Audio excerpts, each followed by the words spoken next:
Hello. In this tutorial, I'll introduce you to the key elements of the Openings tab.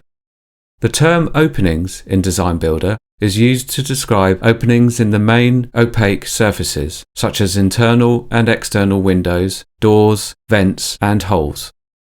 During this tutorial, I'll show you the different glazing templates available in Designbuilder and some of the key inputs for glazing, roof lights, doors, and vents.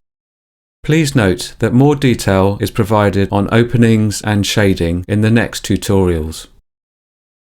There are several openings templates already available in Designbuilder. You can access the full tutorial from Designbuilder's website here.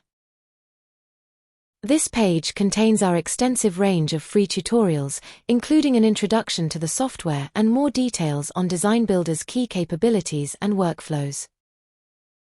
The tutorials are all short, enabling you to quickly and easily view the most important details in your areas of interest.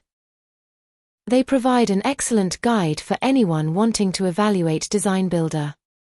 A direct link to this specific tutorial is included in the video description.